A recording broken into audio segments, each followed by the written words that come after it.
오늘은 제가 하나님 말씀을 적용하는 방법, 이런 제목으로 말씀을 드리려고 해요. 우리가 살아가면서 성경을 읽고 또 설교를 듣잖아요. 그러면은 이런 것들을 내 삶에 어떻게 가져올 수 있는가, 어떻게 적용할 수 있는가, 이런 그 방법을 말씀드리는데, 그래서 또 성경을 여러 구절을 이렇게 봐야 될 수도 있습니다. 우선 시편 119편 4절, 우리 한 목소리로 한 절만 읽겠습니다. 주께서 우리에게 명령하사 부지런히 주의 훈계들을 지키게 하셨사오니. 아멘. 올해 우리가 예수님의 제자, 요 주제를 가지고 이렇게 지금 계속 시리즈로 공부를 하고 있습니다.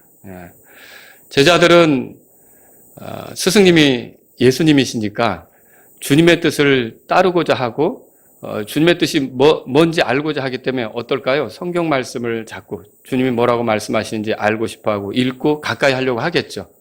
우리가 복음을 받았다고 할 때 그 복음이 뭡니까? 성경 기록대로 우리 죄 때문에 예수 그리스도께서 이제 죽으셨다고 그랬잖아요. 그리고 묻히셨다가 성경 기록대로 셋째 날에 일어나시고 이렇게 했기 때문에 우리가 예수님을 따른다면 우리도 성경 기록대로 하고 싶은 마음이 들어요.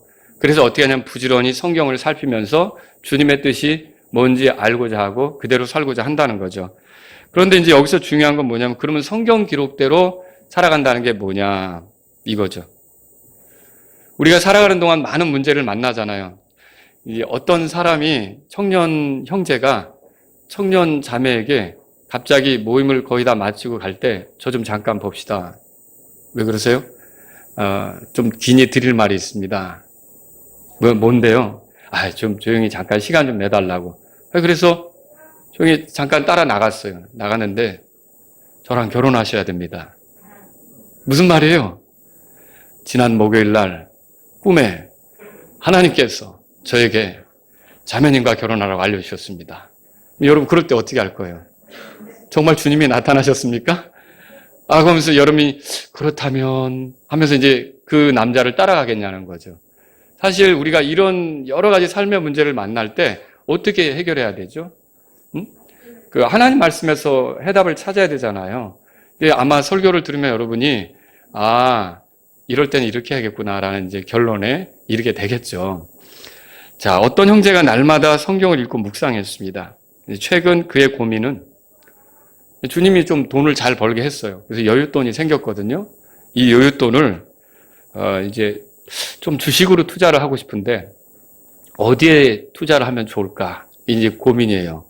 고민인데 그날 아침도 말씀을 읽다가 성경에서 출애굽기 18장 24절에서 이런 구절을 발견했어요. 들어보세요. 이에 모세가 자기 장인의 음성에 귀를 기울이고 그가 말한 모든 것을 행하여. 그러더니 무릎을 탁 치더니 이거였구나. 우리 장인어른이 요즘 계속 그 회사가 잘 될 거라고 그 회사에 투자하라 그랬는데 내가 장인의 말대로 내가 거기에 투자를 해야겠다. 그날 다량으로 매수를 했어요. 여러분, 이거 어떻게 생각하십니까? 이게 하나님의 뜻을 따라 움직인 거라고 생각하십니까? 출애굽기 18장 24절을 적용한 거예요. 또 어느 남자는 오늘 어디로 가면 요즘 왜 이렇게 사람들이 쌀쌀 맞지? 전도를 하러 가면 다 이렇게 퉁명스럽게 돼야지? 어디로 가서 전도를 할까? 아침에 이제 주님께 기도를 하는 거예요. 기도를 하면서 성경을 이렇게 읽는데 그날은 또 사도행전 8장을 읽었어요. 사도행전 8장 26절에 딱 그 전도자 빌립이 천사의 말을 따라 일어나 남쪽으로 가서 오늘 우리 집에서 남쪽으로 가서 전도를 해야겠다. 자, 그렇게 하고 이제 성경을 적용해서 남쪽으로 가서 이제 전도지도 나눠주고 상담을 하려고 했던 거예요. 여러분, 어떻게 생각하십니까? 이것이 하나님의 뜻에 맞게 하나님 말씀을 잘 적용한 거로 보십니까? 여러분, 성경이라고 하는 것은 오늘의 운세처럼 그렇게 적용하는 것이 아닙니다. 여러분과 제가 잘 알아야 될 것은 성경은 문맥을 봐야 되고요. 또 전체 상황을 고려해야 되고 전체 진리 안에서 이 본문이 어떻게 말하는지 그런 것들을 살펴야 돼요. 그런 걸 살피지 않고 주관적으로 보게 되면 여러분은 함정과 올무에 빠질 수 있습니다. 저는 오늘 여러분들에게 그러면 성경을 읽을 때, 하나님 말씀을 읽을 때 어떻게 적용하는지 이것을 여러분에게 가르쳐 드리려고 하는 거예요. 자, 이건 사실 최근에 우리 주일학교에서 공부하고 있는 내용이에요. 제가 더 많은 내용을 여기에 담는 게 아니라 주일학교에서 공부한 내용이란 말이죠. 그럴 때 세 가지를 여러분이 깊이 생각해야 돼요. 따라서 그래요. 첫째, 이제 훈계가 있습니다. 두 번째, 원리가 있습니다. 세 번째, 기호가 있습니다. 이 세 가지를 여러분들이 잘 생각하셔야 돼요. 그래서 제가 오늘 여러분에게 말씀을 드리지만 이 말씀은 주일학교 교재에 거의 다 나와 있는 내용이에요. 근데 이 내용이 너무도 중요하기 때문에, 왜냐하면 우리가 킹제임스 성경을 쓰면서 하나님이 우리에게 귀한 말씀, 보존하신 말씀을 줘서 이 말씀대로 살아간다고 하는 사람이 이런 하나님 말씀을 적용하는 방법을 몰라서 우리가 마치 아까 그렇게 제가 이제 예를 들었지만 잘못 적용한 사람들처럼 하면 안 된다는 거죠. 자, 그럼 먼저 이 세 가지를 살펴보려고 하는데 훈계가 뭐냐? 성경적인 훈계에 대해서 살펴볼게요. 킹제임스 성경 역자들은 훈계라는 단어를 이제 어떻게 번역을 했는가?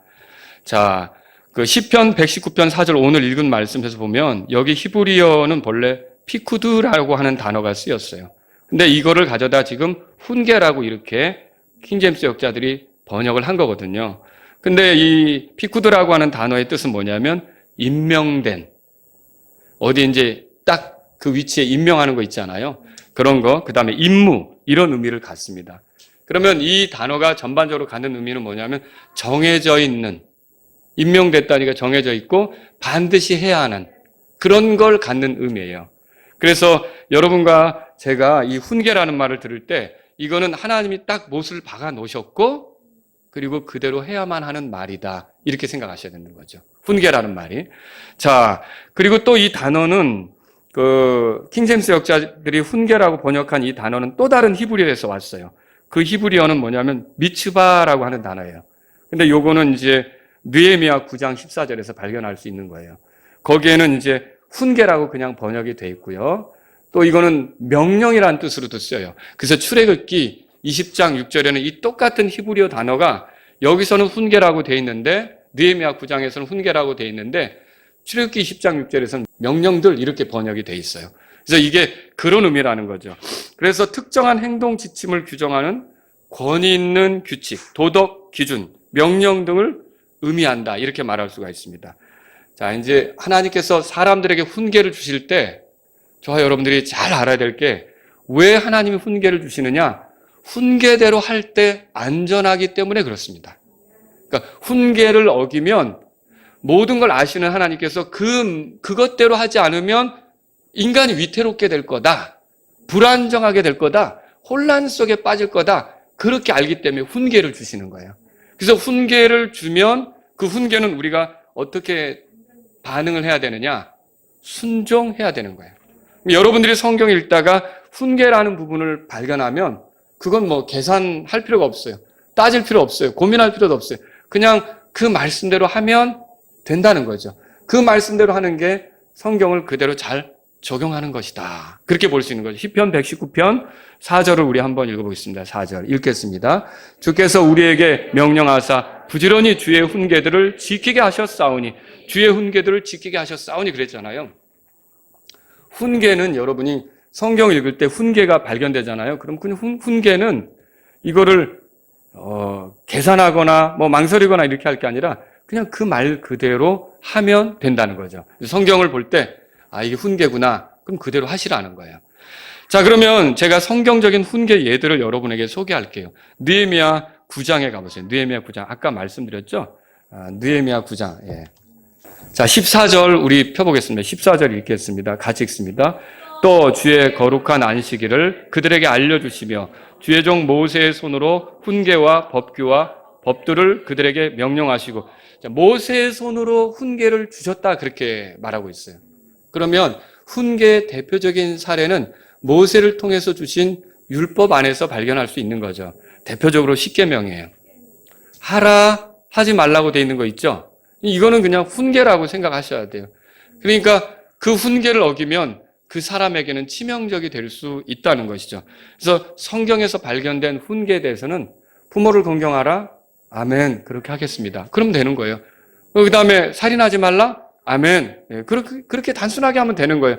그 다음에 이웃의 것을 탐내지 말라 그랬으면 아멘. 그렇게 하겠습니다. 이렇게 단순하게 하면 된다라고 하는 거죠.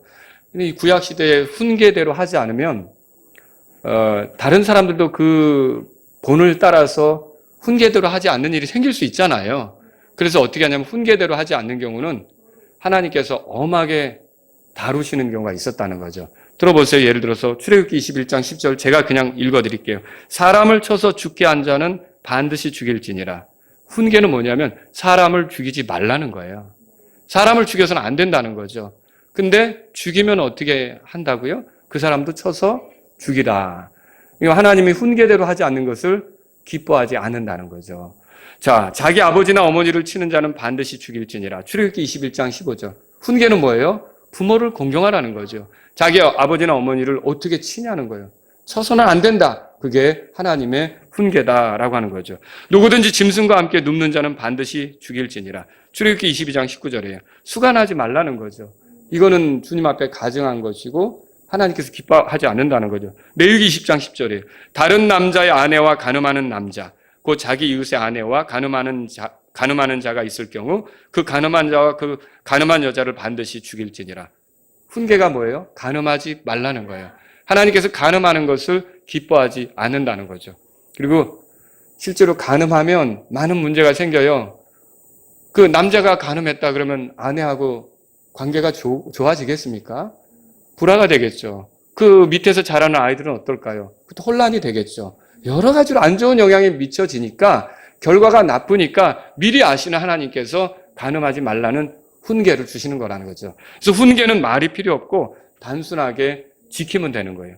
레위기 10장 13절에 또 남자가 여자와 함께 눕듯이 남자와 함께 누우면 둘 다 가증한 짓을 행하였은즉 반드시 그들을 죽일지니 그들의 피가 그들에게 돌아가리라. 동성연애 하지 말라는 게 훈계죠. 그러니까 이런 거는 그냥 하나님께서 이런 거 하면 혼란이 오니까 주신 말씀이라는 거예요. 이런 것들은 그대로 순종하면 된다는 거죠. 자, 그래서 정리해보면 이거예요. 여러분이 성경에서 훈계를 발견하면 어떻게 해야 되느냐?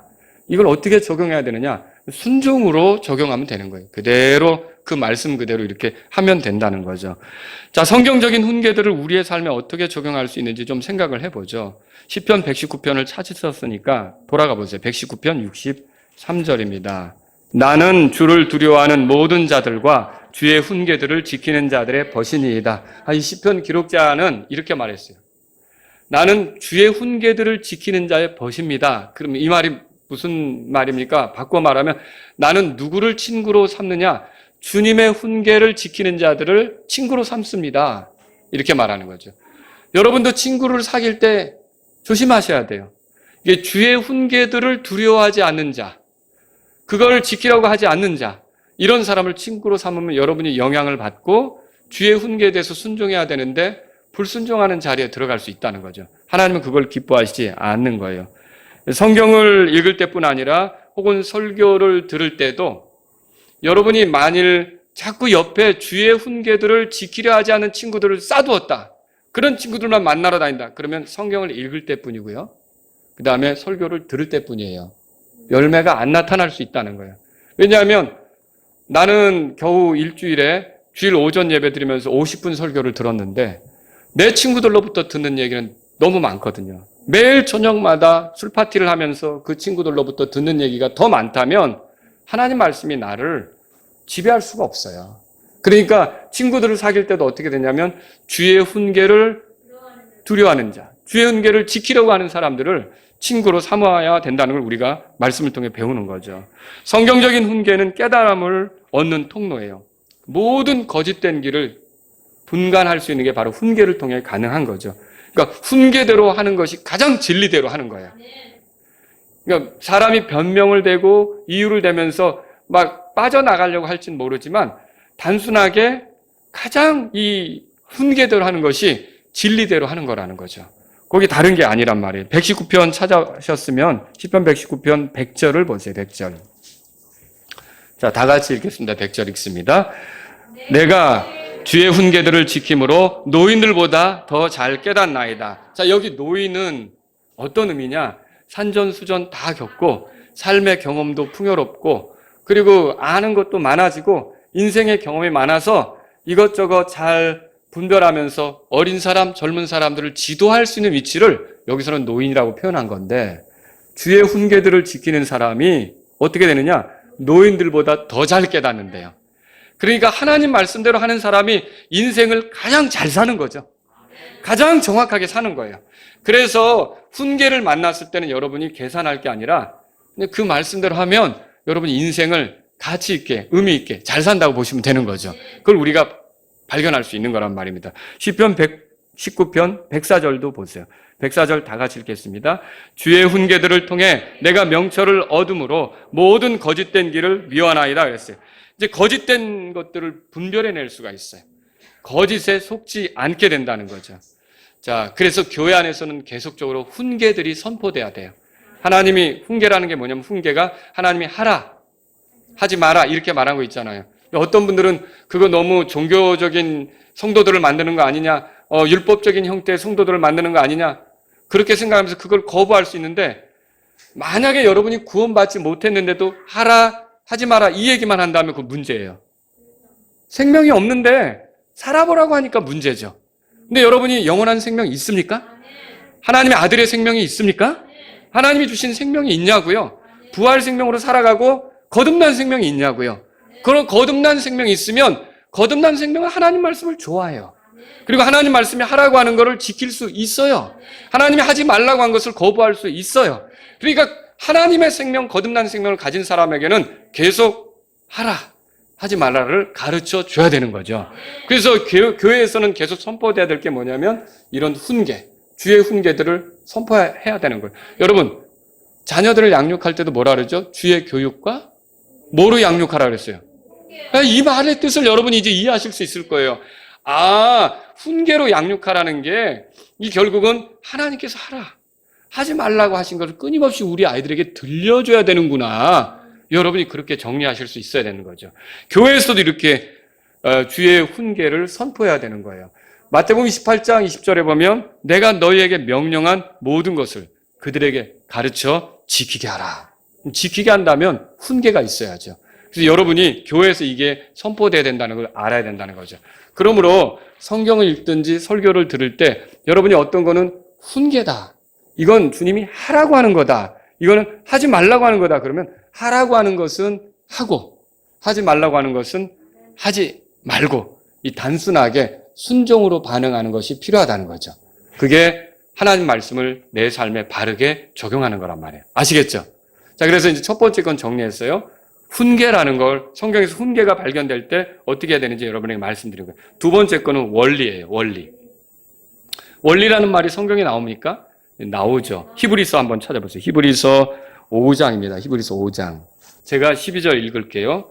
시간으로 보건대 너희가 마땅히 가르치는 자가 되어야 할 터이나 하나님의 말씀들의 첫째 뭐라고 돼 있죠? 기초 원리. 여기는 아주 또 우리 흠정역은 상세하게 풀어서 기초 원리라 그랬어요. 그냥 원리라고 해도 되는 건데 원리라는 측면이 기초적인 의미가 있기 때문에 기초 원리. 그러니까 여러분이 또 기초라 그래서 무슨 베이스 이런 게 있는가, 어떤 펀더멘탈한 그런 의미가 있는가 영어 성경에 찾아보겠지만 그냥 프린시플스라고 하는 단어를 기초 원리라고 이렇게 한 거예요. 그래서 원리라고 이렇게 성경에 나오는 거죠. 그런데 이 원리를 남에게 다시 가르침 받아야 할 필요가 너에게 있나니 너희가 단단한 음식이 아니라 젖을 필요로 하는 자가 되었도다. 자, 이 원리를 가르침 받는데 이걸 또 가르침 받을 필요가 있게 되었다는 얘기죠. 이 기초적인 원리. 그런데 여기 보시면요, 원리가 뭐냐면 일반적인 규칙, 또 다른 진리들의 기본이 되는 진리, 개인적인 행동 규칙, 1차적인 원천, 근본적인 원인. 그러니까 기초적인 이런 원리, 기초 원리 이렇게 말하는 것도 말이 되는 거죠. 여기는 어쨌든 원리라는 말이에요. 원리. 근데 13절에 젖을 사용하는 자마다 갓난아임으로 의의 말씀에 능숙하지 못하니라 그랬어요. 14절 다 같이요. 그러나 단단한 음식은 장성한 자들에게 속하나니 그들은 그것을 사용하여 자기 감각들을 단련시킴으로 선악을 분별하느니라. 자, 여기서 중요한 게 뭐냐면 이 원리들을 잘 사용하잖아요. 그럼 더 능숙한 말씀을 접할 수가 있어요. 그리고 그 능숙한 말씀을 접하면서 이 원리들을 잘 사용하는 사람이 결과적으로는 선악을 분별한대요. 그러니까 이거 선악을 분별하면서 이렇게 해야 되는지 저렇게 해야 되는지 이 옳게 판단할 수 있는 능력을 갖는 것은 원리를 능숙하게 캐치하고 원리를 능숙하게 뽑아내고 그 원리를 알고 그 원리대로 이렇게 살아가는 사람이 그렇게 될 수 있다는 거죠. 자, 그래서 우리가 훈계가 하라, 하지 마라 이런 걸 말한다면 원리는 그게 아니라 어떤 상황에 적용할 수 있는 기본적인 지침, 기초적인 지침, 원칙 이런 거를 원리라고 말할 수 있다는 거죠. 그럼 제가 왜 이 말씀을 드리느냐?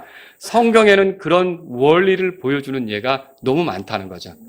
그러니까 우리가 어쨌든 이제 우리 가족들끼리 얘기하는데 이제 어떤 친구를 만나서 교제하는 가운데 그런 얘기를 서로 나눴다 그래요. 이제 친구 아내가 성경에는 없는 것이 없어. 다 들어있어. 그러니까 이제 내 쪽에서는 예수님을 믿으니까 그 말이 맞아 라고 이제 대답을 해줬다는 거죠. 그럼 성경에 모든 것이 다 들어있다고 그러는데 여러분 여기에 내가 어느 대학 들어가야 되는지 대학교 이름이 있어요? 내가 누구랑 결혼해야 되는지 결혼할 여자 이름이 있냐고요? 없어요. 근데 뭐가 모든 게 다 들어있다는 말입니까? 이 모든 게 다 들어있다는 말은 우리가 삶을 살아가는데 필요한 원리들이 있죠. 이게 다 들어있어서 우리가 선악을 분별하면 스스로 결정해 갈 수 있고 스스로 선택해 갈 수 있도록 도와주는 게 성경이란 말이에요. 그래서 원리라는 건 그런 의미가 있다라고 하는 거죠. 그래서 성경적인 원리의 예들을 한번 들어보죠. 고린도전서 6장을 펴보세요. 고린도전서 6장. 성경 읽으면서 그런 원리를 찾으란 말이에요. 아, 이게 원리구나. 이런 여러분이 원리를 발견하면 그 원리를 내 삶에 적용하시라는 거죠. 그게 하나님 말씀을 적용하는 방법이라는 거예요. 자, 그러면 고린도서 6장 거기에 보니까 19절, 20절 다 같이 읽겠습니다. 도대체 무슨 말이냐? 너희 몸이 너희가 하나님에게서 받은 바 너희 안에 계신 성령님의 전인 줄 너희가 알지 못하느냐? 너희는 너희 자신의 것이 아니니 주께서 값을 치르고 너희를 사셨느니라. 그런즉 하나님의 것인 너희 몸과 너희 영으로 하나님께 영광을 돌리라. 자, 여기서 발견할 수 있는 원리는 이 몸이 뭐냐라고 하는 거예요. 이 몸을 그냥 단지 동물과 같은 몸 이런 걸로 이렇게 생각하지 않는다는 거죠. 성경은 그렇게 말하지 않고 있어요. 성경은 뭐라고 말하냐면 이 우리 몸을 성령님의 전 그렇게 말하고 있어요. 전이 뭐예요? 거처로 집이라는 뜻이죠. 그러니까 성령님이 이 몸을 집으로 삼고 거하신다는 거죠. 여러분 구원 받으셨죠? 그럼 성령님이 내 안에 들어와 나와 더불어 사신다는 거죠. 그럼 내 몸이 성령님의 전이니까 이 몸이 망쳐지는 일을 하면 돼요, 안 돼요? 안 되는 거죠. 그래서 내가 술을 마시면 안 되는 원리, 담배를 피면 안 되는 원리. 어떤 분은 그래요. 목사님, 제가 아무리 성경을 봐도 담배 피우지 말라는 말은 성경에 없던데요? 없어요, 찾아보면. 그러니까 괜찮은 거 아닌가요? 근데 담배를 다른 말로 백해 무익한 거 이렇게 얘기하더라고요. 그러니까 이걸로 폐가 상하고 폐암이 걸리고 혈암이 걸리고 많은 암이 생길 수 있잖아요. 그럼 주님을 위해 살 수 있는 몸이 망가지는 거 아닙니까? 전도하러 갔는데 이 입에서 예수님을 믿으셔 하는데 담배 연기가 탁 나면서 그럼 어떻게 우리가 전도를 하겠냐는 거죠. 그러니까 이런 모든 것들이 내 몸이 하나님의 영이 거하는 거처다. 성전이다. 그러면 내가 내 몸을 망치는 일을 하면 되는 거예요? 안 된다는 거죠. 바로 이 원리 때문에 술을 마시지 않고 마약을 하지 않고 담배를 피지 않는 원리는 바로 내 몸이 성령님이 거하시는 전이기 때문에 여러분 이 원리를 내가 적용할 수 있다는 거죠. 그래서 원리를 잘 적용하는 사람이 결국은 어떻게 되느냐? 성숙하게 돼요. 그래서 영적으로 성숙하면서 선악을 분별해가면서 속지 않고 악한 것에 빠지지 않고 자기 자신을 잘 지켜갈 수 있는 삶을 살아가는 거죠. 또 성경 기록은 우리에게 이렇게 말하죠. 고린도후서 6장에 가보세요. 고린도후서 6장 14절. 너희는 믿지 않는 자들과 더불어 공평하지 않게 멍해를 매지 말라. 의와 불의가 무슨 사귐을 갖겠느냐? 빛과 어둠이 무슨 친교를 나누겠느냐? 15절, 16절 다 같이 읽죠. 그리스도가 벨리알과 무슨 일치를 보겠느냐? 혹은 믿는 자가 믿지 않는 자와 무슨 몫을 나누겠느냐? 혹은 하나님의 성전이 우상들과 무슨 조화를 이루겠느냐? 너희는 살아계신 하나님의 성전이니라. 하나님께서 이르시되 내가 그들 가운데 거하고 그들 가운데 거닐며 나는 그들의 하나님이 되고 그들은 내 백성이 되리라. 자, 이 말씀을 보면 하나의 중요한 사귐의 원리가 나와요. 누구랑 가까워질 수 있느냐? 누구랑 자기의 인생의 어떤 동반자처럼 뭔가를 이렇게 끈끈이 함께 할 수 있는 관계가 되느냐라고 할 때 이 말씀의 원리는 믿지 않는 자와 멍에 매지 말라고 그랬어요. 그러니까 우리가 결혼을 할 때 이 사람이 구원받았는지 구원받지 않는지를 먼저 따지는 이유가 어디 있어요? 이 원리 때문에 그런 거예요. 구원받지 못했으면 우리가 어떻게 그 사람하고 함께 깊은 생활을 평생에 걸쳐 할 수 있겠냐는 거죠. 그래서 그 말씀의 원리 때문에 사업을 할 때 동업을 하는데 믿지 않는 사람하고 동업을 하지 않으려고 하는 원리는 어디서 찾을 수 있느냐는 거예요. 이 말씀에서 찾을 수 있는 거죠. 믿지 않는 자와 내가 동업할 수 없다. 여러분, 종교적으로 연합을 하는데 우리가 예수님의 제자들이에요. 요즘 분위기가 좋아요. 불교도, 이슬람교도, 힌두교도, 기독교도 다 연합하는 분위기예요. 근데 우리는 그렇게 할 수가 없어요. 우리가 그렇게 할 수 없는 그 이유는 어디서 원리를 찾는 겁니까? 이 말씀에서 원리를 찾는 거예요. 아, 믿지 않는 자와는 끈끈한 무언가를 하면 안 되는구나. 가깝게 뭔가를 하면 안 되는구나. 이 말씀의 원리로부터 우리가 분리를 시도하는 거죠. 그래서 이런 말씀을 읽을 때 그냥 넘어가는 게 아니라 이런 원리가 있구나. 여러분이 정리하셔야 되고요. 그 원리를 여러분이 따라감으로써 여러분이 더 영적으로 성숙해가는 경험을 할 수가 있게 된다는 것이죠. 또 로마서 14장으로 가보세요. 로마서 14장 1절입니다. 1절 다 같이 읽겠습니다. 읽습니다. 믿음이 약한 자를 너희가 받아들이되 의심에 찬 논쟁은 하지 말라 그랬어요. 자, 이거는 누군가를 받아들이는 원리예요. 이걸 얘기하고 있어요. 자, 이제 막 예수님을 믿은 사람이 있어요. 근데 성경에 대해서 많이 몰라요. 하지만 믿음이 있어요. 구원받은 믿음이 있어요. 그런데 배우고 싶어 해요. 자, 그 사람이 우리 교회에 들어오려고 해요. 여러분, 교회에 들어올 때 우리가 세 가지 따지는 게 있어요.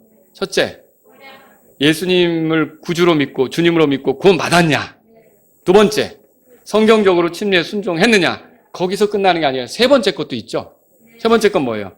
우리 교회 믿는 바와 실행에 따라 함께 가려고 하느냐?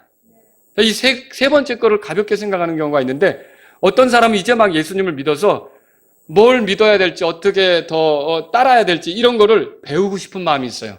믿음이 약한 자죠. 자, 여러분 교회 받아들일 수 있습니까? 받아들일 수 있죠. 받아들일 수 있죠. 근데 어떤 사람은 뭔가를 알고 있어요. 나름 성경을 보면서 정리한 게 있어요. 그런데 이 사람이 믿는다고 하는 그 믿음의 내용이 우리의 믿음하고 달라요. 그래서 이 사람하고 있으면 계속 의심에 찬 논쟁을 할 수밖에 없어요. 그 사람이 계속 우리 믿는 바를 건드릴 거예요. 왜 꼭 침례를 받아야 됩니까? 나는 세례도 괜찮다고 생각하는데. 그럴 수 있죠. 왜 킹제임스 성경을 봐야 됩니까? 나는 그냥 개역 성경을 봐도 된다고 생각하는데. 계속 그런 의심에 찬 논쟁을 하게 된다면 여러분 그거는 결국 아모스서 3장 3절에도 그 말 있잖아요. 두 사람이 합의하지 않고서 어떻게 길을 가겠느냐. 그 문제가 있기 때문에 여기서 의심에 찬 논쟁은 하지 말라고 그랬을 때 우리가 뭘 정리할 수 있냐면 이렇게 믿음의 일치를 이루지 않는 경우는 우리가 거부할 수가 있다. 받아들이지 않을 수 있다. 따라오려는 사람은 받아들일 수 있고 여러분 이걸 발견할 수 있는 거죠. 이게 그냥 사람들이 편해서 만든 게 아니라 성경이 가르쳐주는 원리에 따라 이렇게 하는 거라는 거죠. 자, 또 여러분 성경을 찾아보세요. 디모데전서 2장입니다. 디모데전서 2장. 디모데전서 2장 9절에 또 이런 식으로 여자들도 뭐라 그랬어요? 단정한 옷으로 자기를 꾸미되. 아, 여자가 옷을 입을 때 어떻게 해야 된다고요? 단정한 옷으로 꾸며야 된다고 돼 있어요. 근데 단정한 옷은 뭔가? 라고 보니까 9절에 자세히 나와요, 안 나와요? 뭘 입어야 되는지 나와요, 안 나와요? 뭐 그건 정확히 나오지 않아요. 뭐 값비싼 옷으로 하지 말고 이런 건 나오네요. 그런데 정확히 나오진 않아요. 그런데 일단 여자는 단정한 옷을 입어야 되는구나. 이거는 정리할 수 있겠죠. 근데 여러분이 잠언 7장 10절에 보면 창녀의 차림이 소개돼요. 창녀의 차림이 뭐예요? 이 성경이 써질 때 창녀는 긴 치마를 입었어요. 짧게 하고 다니지 않았어요. 그런데 긴 치마를 입었지만 어떻게 되냐면 여기 옆 있죠. 허리에서 옆구리 이제 허리 여기 옆에가 타졌어요. 그래서 이렇게 하면 다리가 나오죠. 이렇게 하면 다리가 나올 수 있어요. 창녀의 차림에 그게 지나가는 남자들 호리기 위해서 쓱 이런단 말이죠. 그러면 교회 자매님들이 그런 옷을 입고 다니는 것은 온당치 않다는 거죠. 창녀의 차림이 단정한 옷은 아니잖아요. 그러니까 그런 걸 우리가 배울 수 있고요. 이사야서 47장 2절 3절에 보면 한번 보실래요? 이사야서 47장 바벨론 처녀 따라 바벨론에 대해서 하는 말이에요. 갈대아 사람들에 대해서 하는 말인데 2절에 맷돌을 가져다가 곡식을 갈며 내 머리단을 드러내고 다리를 드러내며 넓적 다리를 드러내고 강들을 건너라. 자, 넓적 다리를 드러낸다 그랬어요. 넓적 다리는 무릎 위에요. 소위 허벅지라고 하잖아요. 그러면 여러분 그 넓적 다리를 드러내고, 그런데 3절에 이어서 뭐라 하냐면 내 벌거벗은 것이 드러나고 참으로 내 부끄러운 것이 보이리라. 이게 넓적 다리를 드러내면서 다니는 것이 부끄러운 거라고 성경이 말하고 있다는 거죠. 그래서 우리가 그리스도인 자매들이 다닐 때 핫팬츠 같은 걸 입고 다녀서는 안 된다는 거죠. 거리에. 그리고 허벅지니까 다 드러나는 미니스커트 같은 걸 입고 다니면서, 애석하게도 우리나라의 미니스커트를 최초로 퍼뜨린 분은 권사님이시긴 하지만 내가 누구라고 얘기는 안 하겠어요. 그분이 또 서운해할 수 있어서. 그런데 그런 것들을 우리가 입고 다녀서는 안 된다. 왜냐하면 그게 단정한 옷은 아니고 성경에 보니까 부끄러운 거라고 말하는 거죠. 또 여러분 신명기 22장에 찾아보세요. 신명기 22장에 보시면 5절입니다. 다 같이 5절 읽겠습니다. 5절 읽습니다. 여자는 남자에게 속한 것을 입지 말고 남자는 여자의 의복을 입지 말라. 그렇게 하는 모든 자들은 주 내 하나님께 가증한 자니라. 자, 여자가 남자의 옷을 입는 거, 남자가 여자의 옷을 입는 거, 이렇게 하지 말라고 돼 있어요. 그런데 물론 요즘에 뭐 다양한 옷들이 생겼죠. 그런데 다양한 옷들이 생기고 변화무쌍하고 이렇게 많이 발전했지만 기본적으로 여러분들이 화장실 앞에 딱 서면 남자들은 바지가 그려 있는 데 들어갑니까? 치마가 그려 있는 데 들어갑니까? 바지가 그려져 있는 데 들어가잖아요. 여자들은 어디로 들어가요? 치마가 그려져 있는 데 들어가요? 바지가 그려져 있는 데로 들어가요? 치마가 그려진 대로 들어가죠. 이건 보편적으로 인류 역사 가운데 어떤 모습이 남자 옷이고 어떤 모습이 여자 옷인지를 우리가 다 알고 있다는 거죠. 그래서 이런 원리들을 따라 우리는 어떤 옷을 입을 건지, 어떤 차림을 할 건지, 이런 것들을 성경을 통해서 우리의 삶에 적용해 가는 거라는 거죠. 이렇게 성경의 원리들을 가져야 되는 거예요. 또 여러분 느헤미야 10장 가보세요. 느헤미야 10장 38절이에요. 다 같이 읽겠습니다.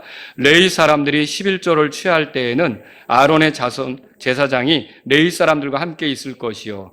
레위 사람들은 그 11조의 10분의 1을 우리 하나님의 집에 방들로 가져다가 보고 집에 둘지니라. 자, 11조란 말이 나오고 하나님의 집이 나와요. 자, 오늘날 지역교회의 성도들이 대답해 보세요. 유대인입니까? 여러분은 유대인 아니잖아요. 개종하신 분 계세요? 유대인으로 귀화하신 분? 없어요. 우리는 유대인 아니에요. 그런데 성전이라고 하는 건 지금 성경이, 구약 성경이 말하는 성전은 여기저기 있는 겁니까? 어디에 있어요? 한 곳에만 있죠? 예루살렘에 있는 거예요. 예루살렘 성전이죠. 자, 그러면 이 지금 우리가 읽은 느헤미야 10장의 38절에 나오는 이 11조는 어떤 용도로 써진 거예요? 구약의 그 예루살렘에 있던 성전의 유지보수, 그리고 거기서 섬기는 레위 사람, 제사장, 이런 사람들을 위해서 이게 드려지는 거 아닙니까? 그게 11조죠. 자, 그런데 우리는 유대인이 아니에요. 그리고 우리 여기 혹시 레위인이 있으세요? 레위인이 없어요. 아론의 후손 한번 손 들어보세요. 제사장. 아론의 후손도 없어요. 그리고 이 건물, 이 예배당은 예루살렘 성전하고는 달라요. 예루살렘 성전 안에는 원래 법궤가 있잖아요. 여기는 법궤가 어디다 감춰놨어요? 이거는 그거랑 다르단 말이죠. 이렇게 볼 때 율법에 근거한 11조, 이스라엘 백성의 성전 유지를 위한 11조, 그 레위인들을 위한 11조, 그리고 아론의 후손 제사장들을 위한 11조는 드릴 필요가 있어요, 없어요? 드릴 필요 없습니다. 여러분들이 왜 그런 11조를 드려요? 그러니까 이게 레위인들을 위한 11조는 우리에게 해당하는 게 아니고, 지금 성전도 없어요. 예루살렘에 가면 제사장들이 일하는 것도 아니고, 그들을 유지하기 위해서 우리가 율법의 11조를 드릴 필요가 있다 없다? 없는 거예요. 여러분, 그런 11조는 우리가 드릴 필요가 없고, 그런 11조를 드리라고 성도들에게 강요해서도 안 되는 거죠. 근데 이제 이거는 대답을 해보세요. 자, 여기 하나님의 집이 나오는데 원리로 보면 이제 우리가 설명하는 거예요. 하나님의 집이 지금도 있습니까? 하나님의 집이 뭐예요? 구약에는 건물 성전이었는데 지금은 하나님의 집이 뭐냐고요? 디모데전서 3장에 가보세요. 정확히 말하고 있어요. 뭐가 하나님의 집인지. 디모데전서 3장을 찾아보세요. 15절 다 같이 읽겠습니다. 읽습니다. 그러나 내가 오랫동안 지체하면 내가 하나님의 집에서 어떻게 처신해야 할지 내가 알게 하려 하노니 이 집은 살아계신 하나님의 교회요 진리의 기둥과 터니라. 이 말씀 보니까 오늘날은 하나님의 집이 뭡니까? 교회예요. 우리 모임이 하나님의 집이에요. 그럼 대답해 보세요. 이 집에는 제사장이 있어요, 없어요? 제사장이 있어요? 누가 제사장이에요? 구원받은 성도들이 다 제사장이잖아요. 그거 어떻게 알죠? 베드로전서 2장 9절에 보면 너희는 왕가의 제사장이라고 얘기했고요. 그죠? 우리가 다 제사장이라고 얘기했다고요. 그러면 하나님의 집도 있고 제사장도 있어요. 그러면 레위 사람 같이 전적으로 섬기는 사람도 있나요? 있죠. 근데 이렇게 곡식 떠는 소의 입에 마개를 씌우지 말라. 고린도전서 9장에 써 있어요. 자, 근데 이게 농사 지으면서 소 입에 마개를 씌우지 말라는 그 말로 우리가 적용을 합니까? 이 원리를 어떻게 가져옵니까? 바울이 그 밑에다 이렇게 써 있죠. 이게 소들을 위해 염려하여서 한 말이냐? 아니라고 그랬죠. 사역자들이 자기 품삯을 받는 것이 마땅하다고 써 있잖아요. 이게 원리가 있단 말이에요. 그러면 여기서 여러분이 우리는 율법의 11조를 하는 게 아니에요. 원리적으로 하나님의 집이 구약처럼 있는 거예요. 근데 그 구약의 집하고는 달라요. 그 하나님의 제사장도 여전히 있는 거예요. 그러니까 하나님 앞에 드리는 것은 제사장들의 유익과 그 하나님 앞에 섬기는 자들의 유익을 위해서 드리는 거예요. 여러분이 그러면 비례적으로 또 고린도전서 16장에 보면 뭐가 나오냐면 하나님께서 형통하게 하신 대로 드리라고 그랬어요. 그 말이 뭐예요? 많이 형통하게 하시면 많이 드릴 수 있는 거고 이 정도밖에 안 됐다 그러면 그렇게 드리는 거고 이 비례 원리를 어디서 찾아요? 이 비례 원리가 성경에서 어디서 보여지냐고요. 그게 11조에서 드려지는 거예요.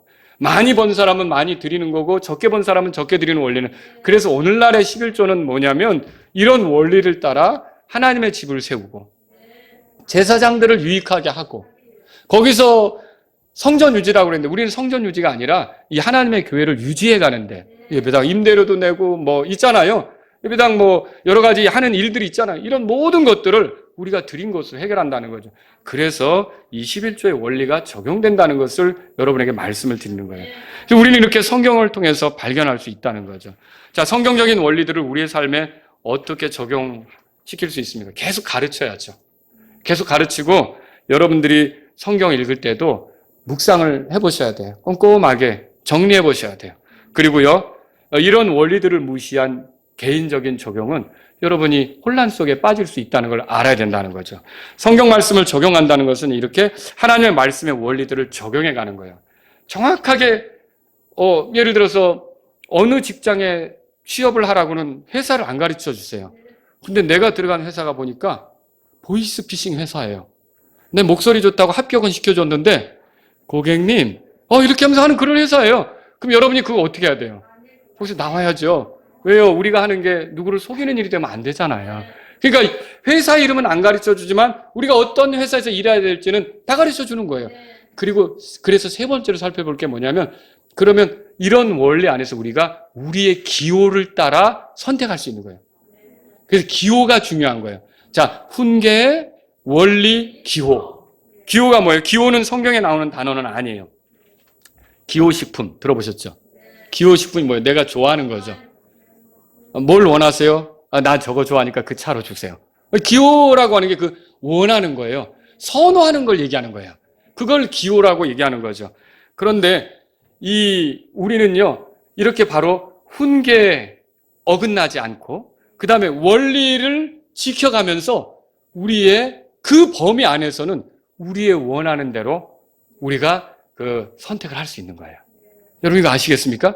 그러니까 나는요, 하나님께서 누구랑 결혼해야 될지 그 이름을 정확히 내게 탁 가르쳐 주기 전까지는 나는 어떤 노력도 하지 않습니다. 이게 아니라는 거죠. 그 어떤 훈계와 원리 아래서 내가 마음이 가는 사람이 있을 거라는 거죠. 그걸 기호예요. 마음이 가는 게. 이게 이제 어떤 분들은 자매님들이 왜 결혼을 하는데 막 외모를 따지고 왜 그러냐? 또 왜 형제님들은 왜 우리 자매들의 그 외모를 따지고 그러냐? 막 이렇게 얘기하는데 기호라는 게 있는 거예요.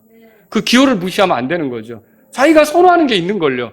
그거를 무시하면 안 된다는 거예요. 자, 기호의 예를 볼게요. 고린도전서 7장을 보겠습니다. 고린도전서 7장 펴보세요. 여러분 대답해 보세요. 결혼은 할 수도 있다, 하지 않을 수도 있다. 아니면 반드시 해야 된다. 뭡니까? 할 수도 있고 안 할 수도 있고. 결혼의 문제는 기호의 어떻게 보면 문제예요. 결혼의 문제는 기호의 문제죠. 할 수도 있고 안 할 수도 있는 거예요. 내가 결혼하는 걸 더 좋아하면 하는 거고 나는 안 하기를 더 좋아하면 안 할 수도 있는 거죠. 근데 이거를 결혼을 하라고 그랬나 안 하라고 그랬나. 아니 읽어보세요. 성경 읽어보면 주님을 위해 스스로 하나님의 왕국을 위해 그 혼자 사는 것을 선택하는 얘기도 성경에 나오잖아요. 고린도전서 7장을 펴보세요. 그럼 고린도전서 7장을 찾으셨으면 6절부터 제가 읽습니다. 그러나 나는 명령으로 이것을 말하지 아니하고 허용하는 것에 의해서 말하거니와. 허용하는 게 선호, 그 기호를 얘기하는 거예요. 하나님의 훈계를 어기지 않으면서 원리를 저버리지 않으면서 그 다음에 내가 원하는 게 있잖아요. 그런 거에 대해서는 허용하는 거죠. 그래서 여기 보면은 그 7절에 나는 모든 사람이 나와 같기를 원하노라. 아, 이게 뭐예요? 어떻게 되라는 거예요? 혼자 지내는 거. 그러나 사람마다 하나님께 받은 고유한 선물이 있어. 한 사람은 이러하고 다른 사람은 저러하니라. 이게 선호에 따라 이럴 수도 있고 저럴 수도 있다는 거예요. 기호에 따라 이럴 수도 있고 저럴 수도 있다는 거예요. 8절에 그러므로 내가 결혼하지 아니한 자들과 가부들에게 말하노니 그들은 나처럼 지내는 것이 그들에게 좋으니라. 자기 선호를 제안을 하는 거죠. 나는 이게 좋다고 생각하는데 라고 제안하는 거죠. 근데 여러분이 이거 듣고 에이 그건 바울 선생님 이야기고요. 그 바울 선생님이 선호하는 거 나는 결혼해야 되겠어요. 그러면 결혼하라는 거죠. 이해하시겠죠? 근데 그 밑에 또 성경을 찾아보세요. 고린도전서 7장 26절에 보세요. 26절에 바울의 선호는 뭐냐? 그러면 바울의 선호, 바울의 기호는 뭐냐? 읽겠습니다. 그러므로 내 생각에는 현재의 고난으로 인해 이것이 좋으니 내가 말하거니와 곧 남자가 그대로 지내는 것이 좋으니라. 바울은 생각할 때 나는 너무 고난이 많으니까 혼자 지내는 게 나는 더 낫다고 생각합니다. 그걸 좋아하는 거예요. 그게 바울의 기호예요. 아시겠죠? 또 고린도전서 그 밑에 7장 32절부터 보겠습니다. 32절. 그러나 나는 너희가 염려 없이 지내기를 원하노라. 장가가지 않은 자는 주께 속한 일을 염려하여 어떻게 주를 기쁘게 할까 하되 장가간 자는 세상에 속한 일들을 염려하여 어떻게 자기 아내를 기쁘게 할까 하느니라. 예, 장가 갔으면 우리 전병 경제님 장가 갔으니까 이제 아내를 기쁘게 해야 되는 거예요. 이거는 성경에 그렇게 써 있는 거죠. 그렇죠? 또 아내도 역시 남편을 기쁘게 하려고 하는 거고요. 그렇죠? 이게 성경에 말하는 거죠. 그런데 33절에 그렇게 됐고요. 이 세상에 속한 일들을 염려하여 그런 것이 있을까 해서 바울은 뭘 얘기하는 거예요? 35절에 내가 너희 자신의 유익을 위해 이 말을 하노니 이것은 내가 너에게 올무를 놓고자 함이 아니요 다만 합당한 것을 추구하게 하며 너희가 흐트러짐 없이 주를 섬기게 하려 함이라. 흐트러짐 없이 주를 섬기도록 하기 위해서 나는 결혼하지 않는 게 더 낫다고 생각한다. 이제 이 얘기를 하는 거죠. 근데 이건 뭐 바울 선생님은 그렇게 살아본 거고 또 반대로 저는 뭐 제 아내가 있으니까 더 주님을 섬기는 데 유익이 됩니다. 이렇게 말할 수도 있는 거죠. 자, 이게 기호예요. 여러분 기호의 문제를 이해하시겠죠? 이렇게 내가 원하는 대로 할 수 있는 거, 내가 좋아하는 거, 내가 선정해서 선택해서 갈 수 있는 게 이게 기호란 말이죠. 이 기호는요, 우리가 다른 사람에게 제안할 수도 있는 거예요. 바울처럼. 근데 기호는 어디까지나 제안으로 끝나는 거지 남에게 강요해서는 안 되는 거예요. 내가 이러니까 당신도 이러시오라고 강요해서는 안 된다는 거죠. 교회 안에서는요, 개인의 기호는 훈계나 원리가 아니기 때문에 반드시 그렇게 해야 하는 것처럼 주장해서는 안 된다는 거죠. 자, 밥을 국하고 먹는 것이 기호예요. 국 없이도 먹는 것도 기호고요. 반드시 밥은 국하고 먹어야 됩니다. 내가 이번에 자매해서 그걸 통과시키고 말겠어. 그건 기호예요. 그거 가지고 싸울 필요는 없다는 거죠. 근데 우리가 그런 식으로 내 기호를 남에게 주입시키려고 하는 거예요. 예배 시간을 11시에 가져야 될지 10시 반에 가져야 될지 10시에 가져야 될지 혹시 성경에서 찾아보신 분 있어요, 없어요? 그냥 우리가 통상적으로 11시 모이는 게 아침에 조금 늦잠 자더라도 올 수 있고 11시 모이는 게 서로 그러니까 우리의 기호에 의해서 일치된 합의가 돼버린 거예요. 그런데 이거를 사람들이 왜 이렇게 잠이 많아? 9시로 이 아침 예배를 옮겨야지 라고 하면서 어떤 사람이 자기 기호를 주장하려고 해요. 그러면 그게 되느냐는 거죠. 여러분 이거 어디까지나 기호예요. 기호는 모두가 기호를 주장한다고 생각해 보세요. 그 충돌이 있겠죠? 사람의 기호가 다 다른데요. 그럴 때는 가정이라면 권위자의 기호에 맞출 수도 있고 아니면 서로 합의가 된 게 있다면 그 합의된 룰에 따라 조정해 갈 수가 있는 거예요. 그러니까 그럴 때 내 기호를 따르지 않는다고 해서 서운해할 필요 있습니까? 내 기호가 받아들여지지 않는다고 해서 속상할 필요가 있느냐는 거죠. 그럴 필요가 없다는 거예요. 훈계나 원리를 무시하면 속상해야죠. 왜 훈계를 무시하지? 그럼 속상해야 되는 거예요. 그러나 기호가 무시될 땐 여러분은 그럴 수도 있다라고 생각을 해야 되는 거예요. 바울도 지금 자신은 결혼 안 하는 것이 더 낫다고 생각하지만 이걸 강요하려고는 하진 않잖아요. 강요했으면 여기까지 왔을까, 교회가? 전부 다 독신으로 살았으면. 근데 너무 시절이 어렵고 힘드니까 바울이 그런 제안을 그 당시에 했었다라고 하는 거죠. 자, 말씀을 정리해 볼게요. 훈계는 순종의 문제예요. 여러분이 성경을 볼 때 훈계가 있다 그러면 따라야 되는 거예요. 자, 그럼 원리는 뭐예요? 이거는요, 그 원리들을 내 삶에 가져와서 적용함으로써 성숙하는 문제예요.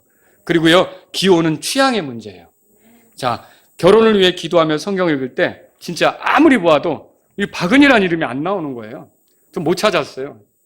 그리고 하나님께서 직접 고린도전서 17장 2절에 박은이와 결혼하라 이런 것도 없었어요. 그러니까 제가 이거를 이게 찾을 수가 없는 게 박은이라는 사람을 제가 선택하는 거는 기호의 문제예요. 취향의 문제예요. 여러분의 타입으로 여러분의 취향으로 사람들을 선택하는 거예요. 그러니까 또 우리가 기호도 무시하면 안 되는 거예요. 그래서 끌림이 있어야 되는 거고요. 좋아하는 게 있어야 되잖아요. 그런데 다만 이 기호를 선택하는데 훈계하고 원리에 위배되지 않아야 된다 그랬잖아요. 그래서 제가 어떻게 했냐면 그러면 나는 어떤 사람을 택할까 할 때 하나님 말씀을 살피기 시작한 거예요. 그런데 믿지 않는 자와 멍에를 함께 매지 말라. 이게 내가 원리로 삼아야겠구나. 나는 믿는 사람 중에서 찾아야겠구나. 그게 원리가 된 거예요. 그리고 또 창세기 2장 18절에 보니까 여자는 돕는 배필로 지어졌다고 돼 있구나. 그럼 나를 도울 마음이 있는 사람을 찾아야겠구나. 그게 원리가 된 거라니까요. 이런 식으로 성경에서 읽으면서 결혼에 대한 원리가 발견될 때마다 그걸 메모해 놓은 거예요. 그리고 이 원리에 어울리는 사람이 나타나게 해달라고 기도를 하는 거죠. 그리고 어느 날 그 사람이 보였을 때 어떻게 했을까요? 스캔을 떠보죠. 그런데 그게 맞아 떨어지면 그리고 내 마음에도 괜찮은 사람이라면 그 사람하고 할 수 있는 거예요. 그러니까 여러분과 제가 이런 원리로 우리가 성경을 대하고 성경을 취하면서 하나님 말씀을 적용해 갈 수가 있다라고 하는 거죠. 근데 이제 제가 아내를 얻었어요. 근데 아내를 얻고 나서 그대로 끝난 게 아니더라고요. 히브리서 13장 4절에 보니까 결혼은 모든 것 가운데 존귀한 것이요. 잠자리는 더럽히지 말아야 될 것이고 음행을 일삼는 자, 간음하는 자는 하나님께서 심판하신다고 돼 있어요. 그럼 무슨 소리예요? 간음하지 말라는 거죠. 간음이 뭐예요? 배우자에게 신실하지 않은 게 간음이잖아요. 그러면 하나님이 이 결혼에 대해서 훈계를 저한테 주시는데 짝을 만났으면 그 짝에 대해서 신실하고 간음하지 말라는 훈계를 저한테 주시는 거예요. 그럼 저는 그 다음에 어떻게 해야 되죠? 박은이라는 사람하고 살아가면서 그 훈계를 아주 꼭 지키려고 해야 된다는 거죠. 이게 우리의 삶에 적용해가는 방식이라는 거예요. 그래서 저와 여러분들이 이런 식으로 가는 거죠. 교회 생활에서 누구든지 자기 기호를 맞추라고 모두에게 주장할 수 있습니까? 그건 위험한 거예요. 위험한 거예요. 기호를 훈계처럼 원리처럼 주장하는 것은 항상 교회 안에서 문제가 돼요. 왜 그래요? 사람의 기호가 다양해요. 나는 커피 좋아하는데 커피도 아이스 커피를 좋아하기도 하고 뜨거운 커피를 좋아하기도 하고 얼마나 종류가 많습니까? 사람의 이 기호라는 거는 하나님께서 다양하게 만드셨기 때문에 너무 다양해요. 그 기호를 어디 하나에다 맞춘다는 게 쉬운 일은 아니라는 거죠. 되게 일치돼서 좋은 결론에 이르면 다행이지만 그렇지 않으면 그 기호 가지고 싸울 수도 있어요. 제가 언젠가 말씀드렸잖아요. 어느 교회가 예배당, 이제 성도가 부흥해서 예배당으로 옮겨가는데 큰 교회를 갔단 말이에요. 큰 교회를 갔는데 공사를 하는데 카페트를 빨간색으로 깔지 초록색으로 깔지 가지고 싸웠어요. 그건 성경에 나옵니까? 파란색으로 깔아라. 초록색으로 깔아라. 빨간색으로 깔아라. 그래가지고 나중에 교회가 2개가 생겼는데 그린 베프티스트 처치, 레드 베프티스트 처치. 이거 카페트 색깔로 그럴 필요가 뭐가 있느냐는 거죠. 이런 기호의 문제가 있다는 거죠. 여러분, 교회 생활을 하면서 내 기호가 받아들여지지 않을 때 속상해하거나 실족할 필요가 전혀 없다는 거예요. 다만 훈계를 내가 어기고 있다. 훈계가 지켜지지 않고 있다 그러면 여러분 가슴 아파야 돼요. 그렇지 않습니까? 그건 정말 속상해야 될 일이라는 거죠. 교회 생활을 하면서 훈계에 대해서는 단호해야 되는 거죠. 하나님의 말씀이 말하는 훈계에 대해서는 기호의 문제인 것처럼 생각해서는 안 돼요. 그러니까 이게 오늘날 동성애를 지지하는 목사들이 잘못하는 이유가 동성애를 기호처럼 생각을 해요. 할 수도 있고 안 할 수도 있는 걸로 생각한단 말이죠. 아니요. 하나님의 말씀 뭐라 그랬어요? 그거 아니라고 했잖아요. 그러니까 이거를 훈계를 기호처럼 접근하면 그건 큰 문제가 되는 거예요. 반드시 함정에 빠지는 거죠. 그래서 하나님의 말씀을 이렇게 훈계가 되었을 때는 반드시 그걸 지키려고 해야 되는 거지, 내가 지킬 수도 있고 안 지킬 수도 있는 것처럼 생각하면 큰 잘못이라는 거죠. 여러분, 주님이 하라 하지 마라 하신 것을 자녀들에게 부지런히 가르치시기 바랍니다. 그리고 교회에서도 그게 선포될 수 있도록 여러분이 기도하시고요. 성경을 읽으면서 발견된 원리로 삶의 문제들을 헤쳐나갈 때 우리의 그 삶이 선악을 분별해 가면서 성숙해 가는 것을 경험할 수 있게 된다는 거죠. 그래서 우리가 좀 더 나은 선택들을 하면서 갈 수가 있게 되는 거죠.